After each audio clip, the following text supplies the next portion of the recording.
Thank you, Savannah. I'm actually the president, not the chairman, so president sounds much better.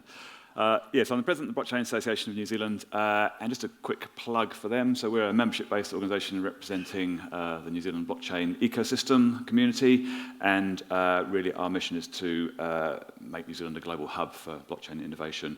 We're going through a bit of a transition at the moment, becoming part of NZ Tech, so some really exciting things coming. So please get involved. Drop me a line or go to the association website, blockchain.org.nz, and sign up.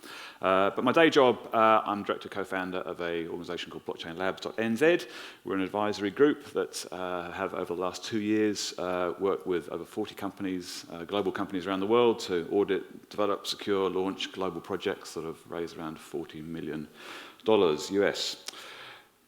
So what's going on? We've got some very smart people telling us this is the future. We've got some equally smart people telling us it's a giant, nerdy Ponzi scheme. So we're in a very strange position.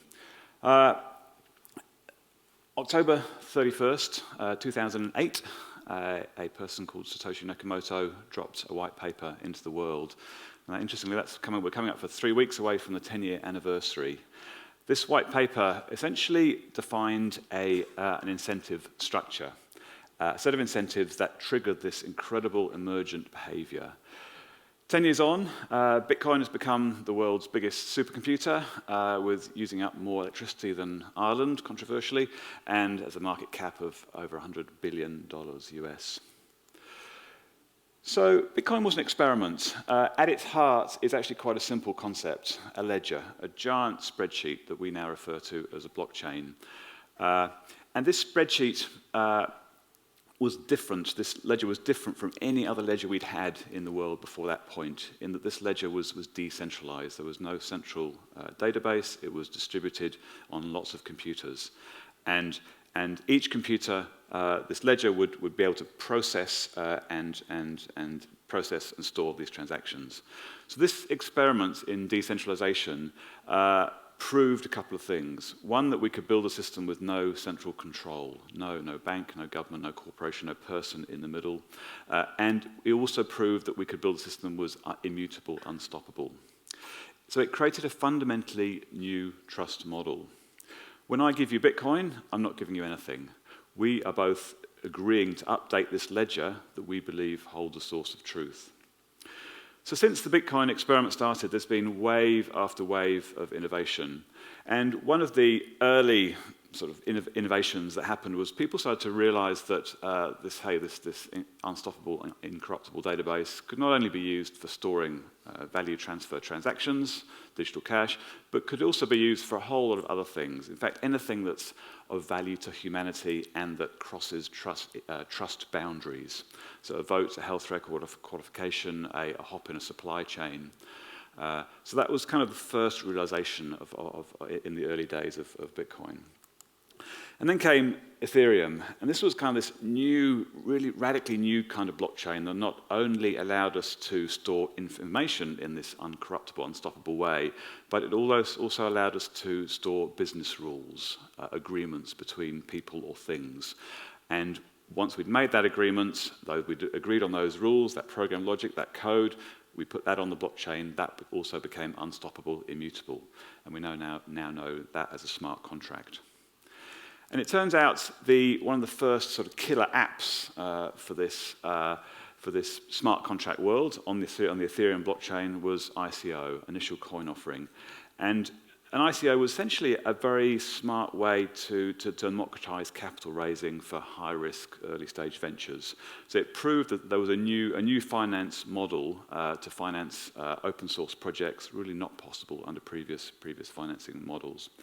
In 2017 and first part of 2018, we saw literally billions of dollars flow into the ICO world. The other thing that we learned in those over the last few years that smart contracts allow us to create protocols, so we can combine sort of crypto economic incentives with open source to create these protocol layers that sit on top of the underlying internet protocols like TCP and HTTP. So the best developers in the world would now have this financial incentive to create the best open source protocols that could underpin this new economy.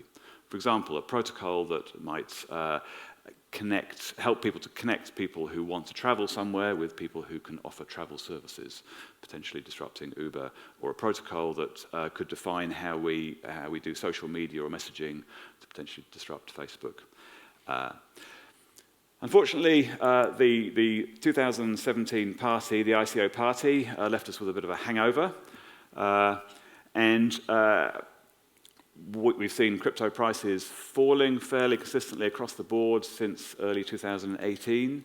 And this is, many people believe, in part due to the fact that so much money was raised in 2017 that a lot of people had to cash out to pay to fund their developments, but also to hedge against further crypto falls. And the unfortunate reality has also been that many of the projects that raised squillions of dollars last year have not delivered. And there's a whole bunch of reasons for this. Some are still working away, working hard at it. They're not quite ready yet. Some of them were crooks, run off with the money. Sometimes the idea wasn't that great after all. And also, sometimes the technology just simply wasn't, the underlying blockchain technology wasn't ready for their idea. So they were just too early. So what's going on? What's coming? I think we're over the hangover phase now. It's now sort of Sunday afternoon. Your headaches, the head stop pounding. Prices seem to have stabilised, apart from a little drop last night. But don't check your holdings this morning, perhaps. But we are seeing a few key trends in the ecosystem that I'd just like to touch on. One of them is the emergence of viable Ethereum alternatives. So these are alternatives. So Ethereum has been kind of the first smart contracting platform. There are now other platforms emerging, these global smart contract execution engines. And so these are just a few of them, and there's many more. I've just thrown a few, so don't get upset if your blockchain isn't on there. And a lot of these new blockchains have taken different architectural decisions around what is known as the Blockchain Trilemma. So the Blockchain Trilemma is this trade-off we have between decentralization, so the more decentralized you have, the more uncorruptible it is, and security. You need something very secure that's especially if it's going to transfer value, and transaction throughput, scalability. So Ethereum and Bitcoin as well have taken a very decentralized approach and a very secure approach, but they're very slow. They're very slow transaction throughput. A lot of these other blockchains have sort of compromised. They've taken less decentralization, but have got much higher throughput. So they're taking different architectural decisions. So watch this space, but they're emerging quite quickly. The other interesting thing is around governance. We're seeing a lot of experimentation and more sophisticated governance mechanisms. So how the communities are making decisions, because remember, all blockchains are community-driven. They're not centralized. They're driven by the community, and generally anybody can become part of that community. And this is both at the blockchain infrastructure layer, like Ethereum, EOS, Tezos, but also at the DApp layer, the decentralized application layers that are being built on top of these infrastructures. A really interesting example is EOS. So they controversially closed off their ICO this year after raising $4 billion US.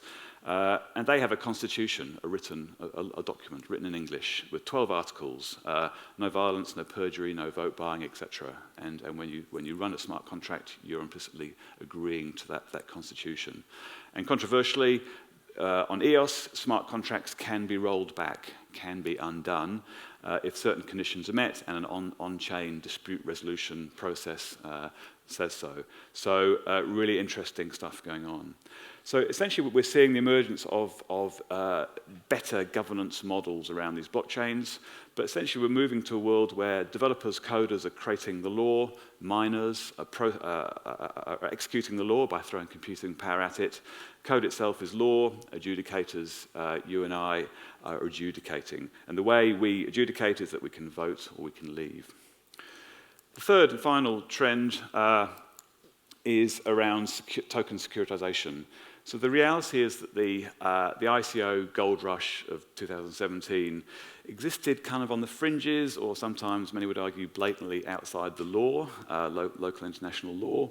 And the core problem was that this new token economy just really didn't fit into existing laws. So everybody kind of had a go at interpreting them in different ways. So it was a bit of a mess. And many of the ICOs that were raising, $100 million in 3 hours sometimes were arguing that their tokens wasn't a security and therefore didn't need to comply to securities laws. And so there's a big debate around whether they did or they didn't. This year, the regulators have started to provide, around the world, more clarity, which has slowed things down, which is actually a really good thing. We're seeing less cowboys out there. But one of the side effects of this gold rush that we saw last year was there was a lot of investment made into creating the infrastructure that can support this new global economy. And just like the dot-com boom in 2000 when they crashed down, the first wave of innovation doesn't quite hit the mark sometimes, but the infrastructure remains, and the second wave of innovation can take advantage of that infrastructure. So we're now seeing the regulators, the lawmakers, and the innovators working more closely to create this infrastructure that can support genuine securities token, that they can comply with all the sort of international laws. So these tokens comply to securities laws and can be intrinsically linked to real-world things like a property, a company, a football team, or even a government. And we're seeing some really interesting organizations like we're working with T0, Polymath, Gibraltar Block Exchange, who are setting up these platforms where people can more easily create security tokens.